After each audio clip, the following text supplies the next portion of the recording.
प्रिय बच्चों, मैं आशा करता हूँ कि आप अपने अपने घरों में ठीक ठाक होंगे। बच्चों, आप बड़ी बेसब्री से हमारी इस वीडियो का इंतजार कर रहे होंगे। मैं आशा करता हूँ कि इस वीडियो को देखने के बाद आपके चेहरे पर एक बहुत बड़ी मुस्कान होगी। बच्चों, आज हम कक्षा 7वीं के विषय सामाजिक विज्ञान के पहले पाठ को पढ़ेंगे, जिसका नाम है समानता। जो समानता लोकतंत्र में अहम भूमिका निभाती है। भारत का संविधान समस्त नागरिकों को समानता के लिए आश्वस्त करता है। इसके बावजूद लोगों का रोजमर्रा का जीवन समानता से कोसों दूर है। बच्चों, इस पाठ में हम पढ़ेंगे कि विभिन्न समुदायों द्वारा आज भी कई प्रकार से असमानता का जो व्यवहार किया जाता है और अनुभव किया जाता है, उसके माध्यम से समानता की जरूरत को इस पाठ में उभारा जाएगा। इस पाठ में हम पढ़ेंगे कि कांता, ओम प्रकाश वाल्मीकि और अंसारी दंपत्ति कैसे अलग अलग तरह से असमानता का अनुभव करते हैं। बच्चों, इस अध्याय में हम संक्षिप्त रूप से संयुक्त राज्य अमेरिका में असमानता के मुद्दे को भी देखते हैं और यह स्पष्ट कर रहे हैं कि असमानता एक विश्वव्यापी मुद्दा है और कई लोकतांत्रिक देशों में देखने को मिलता है। बच्चों, भारत एक लोकतांत्रिक देश है। कक्षा 6ठी की पुस्तक में आपने लोकतंत्र में सरकार के मुख्य तत्वों के बारे में पढ़ा था, जैसे लोगों की भागीदारी, संघर्षों का शांतिपूर्ण समाधान, समानता और न्याय। समानता लोकतंत्र की मुख्य विशेषता है और इसकी कार्यप्रणाली के सभी पहलुओं को प्रभावित करती है। इस अध्याय में आप समानता के बारे में और अधिक जानेंगे कि यह क्या है, समानता लोकतंत्र के लिए आवश्यक क्यों है और भारत में सब समान हैं या नहीं। इसकी चर्चा हम कांता की कहानी से आरंभ करते हैं। बच्चों, चुनाव के दिन कांता और उसकी दोस्त सुजाता वोट डालने के लिए अपनी अपनी बारी का इंतजार कर रही हैं। उसी वक्त कांता बोलती है, कितनी अच्छी बात है सुजाता कि हम सब अपने देश के समान नागरिक के रूप में वोट डाल सकते हैं। सुजाता, जैन साहब भी हमारे साथ इसी लाइन में खड़े हैं। बच्चों, जैन साहब यहाँ पर कांता के मालिक हैं, जहाँ पर वह काम करने जाती है। कांता वोट डालते वक्त कहती है कि मैं तो उसे वोट दूंगी जिसने हमारे मोहल्ले में पानी की पाइप लगाने का वादा किया है। वोट डालने के बाद कांता को जैन साहब कहते हैं कि घर पर काम करने आ जाना। रास्ते में जाते वक्त कांता सुजाता को कहती है कि गुड़िया बुखार में पड़ी है, उसे अस्पताल लेकर जाना है, पर पहले साहब के घर का काम करके आऊंगी और उनसे कुछ पैसे उधार ले आऊंगी। बच्चों, कांता की बस्ती में कभी साफ सफाई नहीं होती है। इसकी वजह से उसकी बेटी गुड़िया बीमार रहती है। कांता की मालकिन पैसे उधार देती है, पर वह कहती है कि पहले से पैसे मांगने की आदत मत बनाना। बच्चों, जब कांता अपनी बेटी को अस्पताल लेकर जाती है तो उसे काफी लंबी लाइन में खड़ा होना पड़ता है। वह सोचती है जैन मैडम और जैन साहब वोट डालने के लिए लाइन में खड़े तो होते हैं, पर अपने बच्चों के इलाज के लिए उन्हें लाइन में नहीं लगना पड़ता है। बच्चों, कहानी का प्रारंभ कांता के वोट देने की लाइन में खड़े होने से होता है। आपने अपनी पुस्तक में दिए गए चित्र में देखा होगा, जो कांता के साथ लाइन में खड़े हैं उसमें कांता अपने मालिक अशोक जैन को पहचान लेती है और अपने पड़ोसी छोटे लाल को भी। बच्चों, भारत जैसे एक लोकतांत्रिक देश में सब वयस्कों को मत देने का अधिकार है, चाहे उनका धर्म कोई भी हो, शिक्षा का स्तर या जाति कुछ भी हो, वे गरीब हो या अमीर हो। इसे ही सार्वभौमिक वयस्क मताधिकार कहा जाता है और यह सभी लोकतंत्रों का आवश्यक पहलू है। सार्वभौमिक वयस्क मताधिकार का विचार समानता के विचार पर आधारित है, क्योंकि यह घोषित करता है कि देश का हर वयस्क, स्त्री पुरुष, चाहे उसका आर्थिक स्तर या जाति कुछ भी क्यों ना हो, वह एक वोट का हकदार है। कांता वोट देने के लिए बहुत उत्सुक है और यह देखकर बहुत खुश है कि वह अन्य सब के बराबर है, क्योंकि उन सब के पास भी एक ही वोट है। जैसे जैसे दिन बीतता जाता है, कांता के मन में समानता के वास्तविक अर्थ के बारे में शंका होने लगती है। बच्चों, आपने चित्र में देखा होगा कि कांता एक झोंपड़पट्टी में रहती है और उसके घर के पीछे एक नाला है। उसकी बेटी बीमार है, परंतु वह अपने काम से एक दिन की भी छुट्टी नहीं ले सकती, क्योंकि उसे अपने मालिक से बच्चे को डॉक्टर के पास ले जाने के लिए पैसे उधार लेने हैं। घरेलू कामों की नौकरी उसे थका देती है और अंततः उसके दिन की समाप्ति फिर लंबी लाइन में खड़े होकर होती है। सरकारी अस्पताल के सामने लगी यह लाइन उस लाइन से भिन्न है जिसमें वह सुबह लगी थी, क्योंकि इस लाइन में खड़े अधिकांश लोग गरीब हैं। बच्चों, कांता उन बहुत से लोगों में से एक है जो भारतीय लोकतंत्र में रहते हैं और जिन्हें मत अधिकार प्राप्त है, लेकिन जिनका दैनिक जीवन और कार्य करने की स्थितियां समानता से बहुत दूर है। निर्धन होने के अतिरिक्त भारत में लोगों को अन्य अनेक कारणों से भी असमानता का सामना करना पड़ता है। अब हम दो कहानियों को पढ़ेंगे और समझेंगे। यह दोनों ही वास्तविक घटनाओं पर आधारित हैं और भारत में होने वाली विभिन्न प्रकार की असमानताओं पर प्रकाश डालती हैं। भारत में सामान्यतः प्रचलित असमानता में से एक है जातिगत व्यवस्था। यदि आप ग्रामीण भारत में रहते हैं तो जातिगत पहचान का अनुभव शायद बहुत छोटी आयु में ही हो जाता है। यदि आप भारत के शहरी क्षेत्र में रहते हैं तो शायद यह सोचेंगे कि लोग अब जात पात में विश्वास नहीं करते, परंतु जरा एक प्रमुख समाचार पत्र के वैवाहिक विज्ञापन के कॉलम को देखिए तो आप पाएंगे कि उच्च शिक्षा प्राप्त शहरी भारतीयों के दिमाग में भी जाति कितनी महत्वपूर्ण है। आपकी पुस्तक में वैवाहिक विज्ञापनों में जाति की सूचना देने वाले कुछ अंश दर्शाए गए हैं। इनमें आप देख सकते हैं कि किस तरह उच्च शिक्षा पाने वालों के दिमाग में भी जाति कितनी महत्वपूर्ण होती है।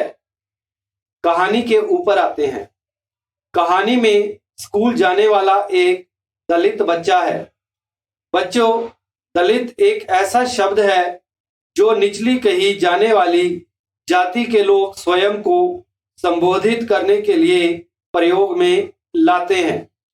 दलित का अर्थ होता है कुचला हुआ या टूटा हुआ, और इस शब्द का इस्तेमाल करके दलित यह संकेत करते हैं कि पहले भी उनके साथ बहुत भेदभाव होता था और आज भी हो रहा है।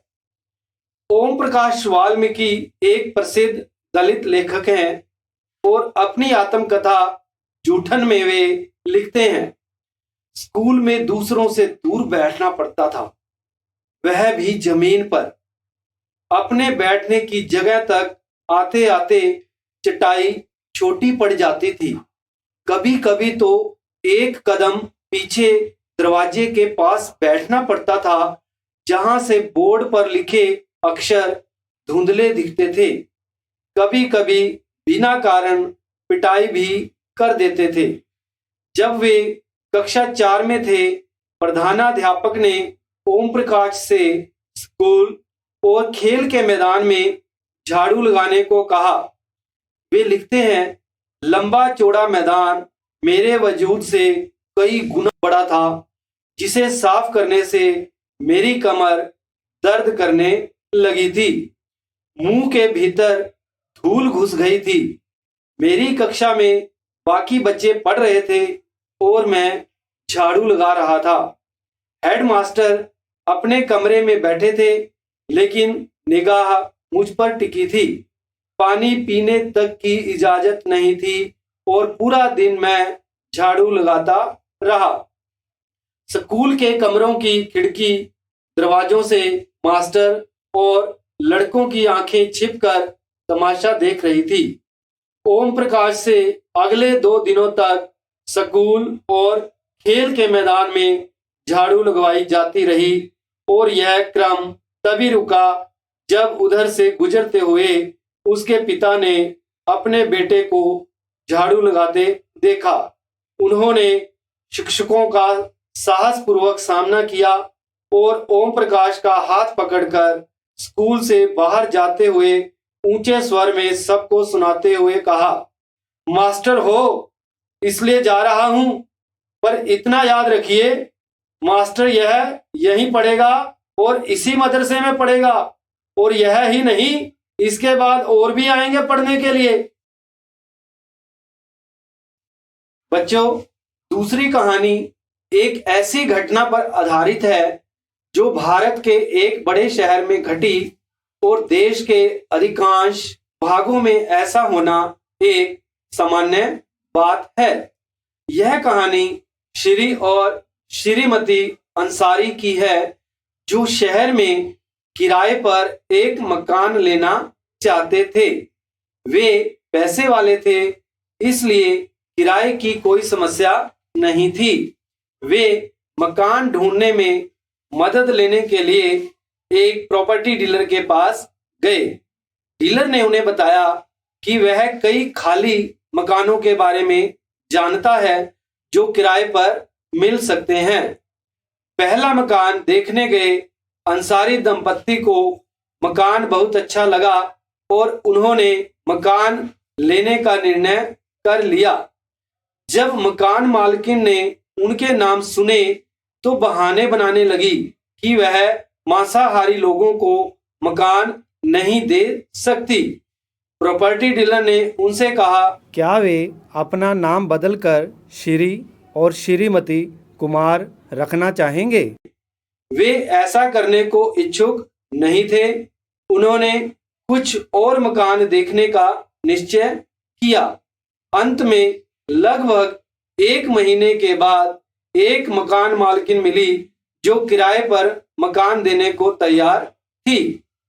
बच्चों, अब तक आप यह समझ गए होंगे कि कुछ लोगों के साथ असमानता का व्यवहार बस इस कारण होता है कि उनका जन्म किस जाति, लिंग या धर्म में हुआ और वह उच्च वर्ग के हैं या मध्यम या निम्न वर्ग के।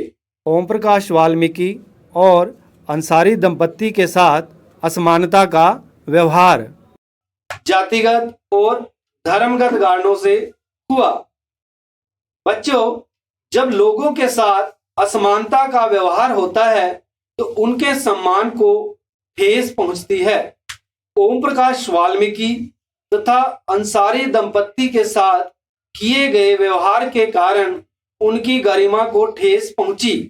ओम प्रकाश वाल्मीकि को उनकी जाति के कारण स्कूल में झाड़ू लगवाकर शिक्षकों और छात्रों ने उनके सम्मान को बुरी तरह आहत किया और उन्हें यह महसूस कराया कि वह विद्यालय के अन्य छात्रों के समान नहीं है।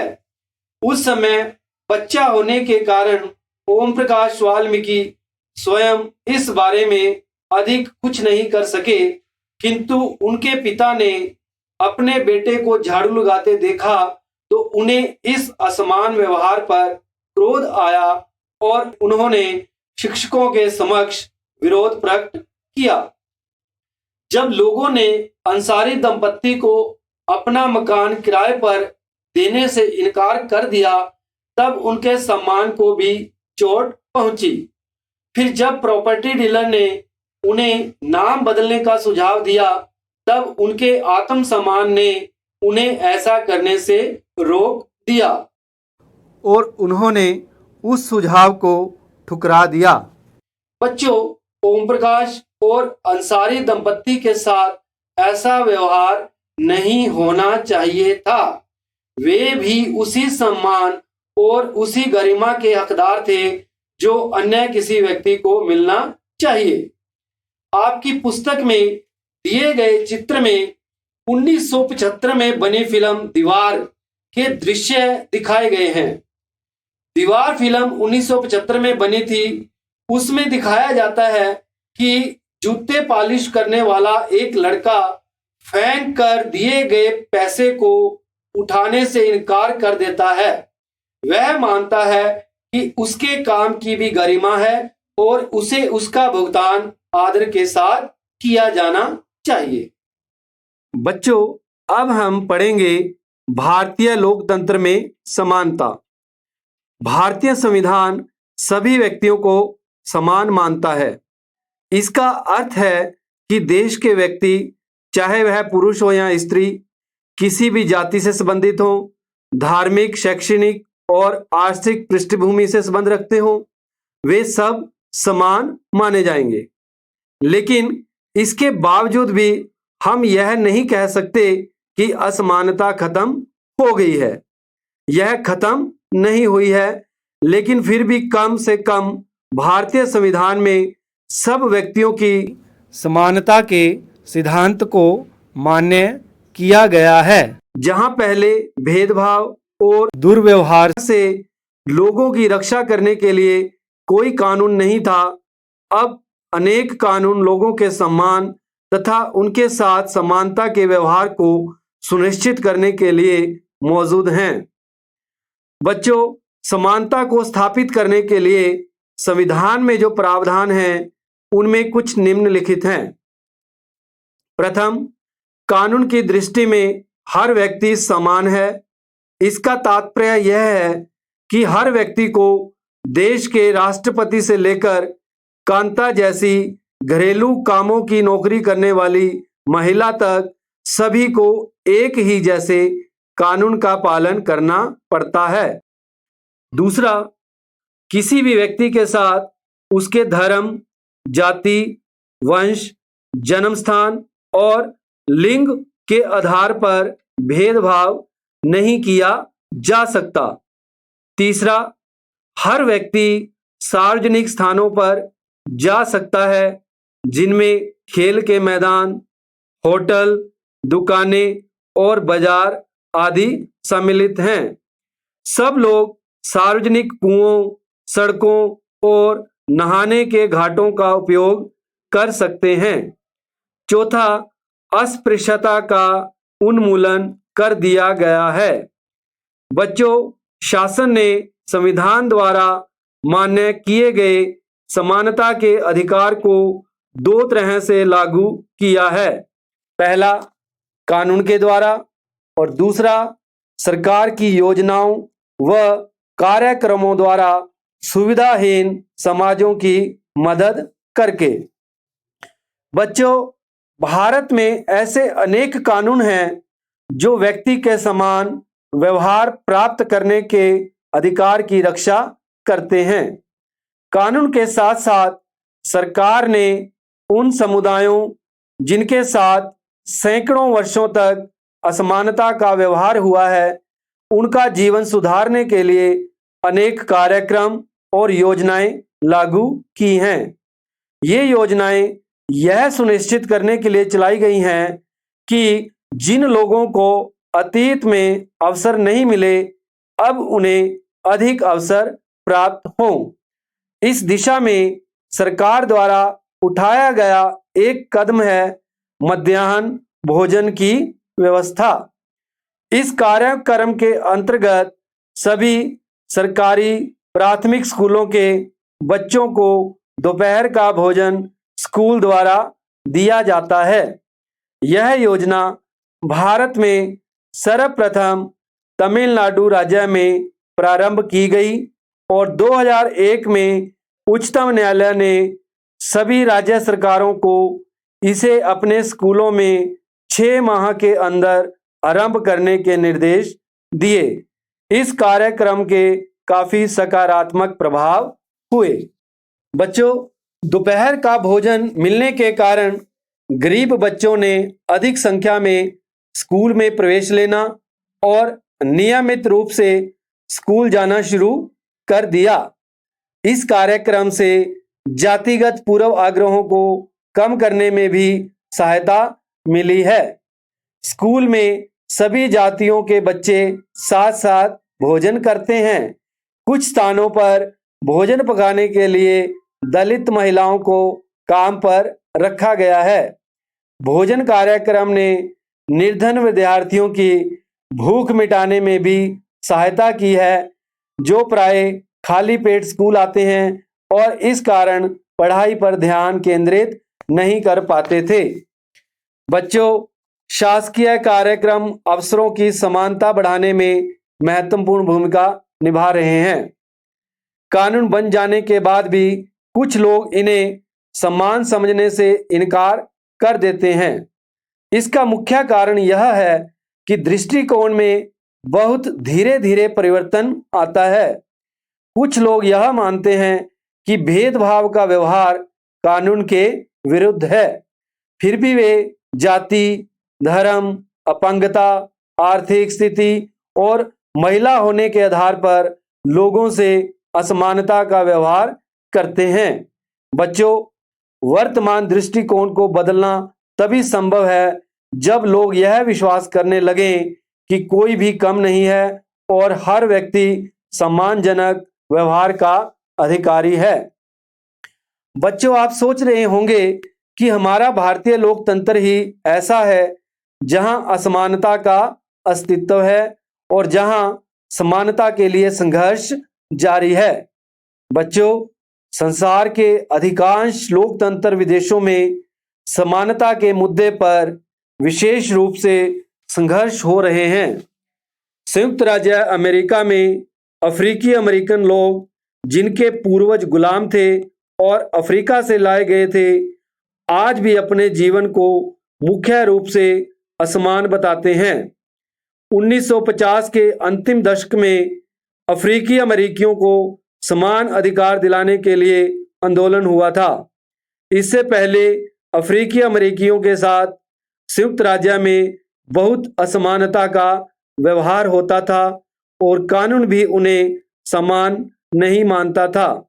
उदाहरण के लिए, बस से यात्रा करते समय उन्हें बस में पीछे बैठना पड़ता था या जब भी कोई गोरा आदमी बैठना चाहे उन्हें अपनी सीट से उठ जाना पड़ता था। रोजा पार्क्स एक अफ्रीकन अमेरिकन महिला थी। 1 दिसंबर 1955 को दिन भर काम करके थक जाने के बाद बस में उन्होंने अपनी सीट गोरे व्यक्ति को देने से मना कर दिया।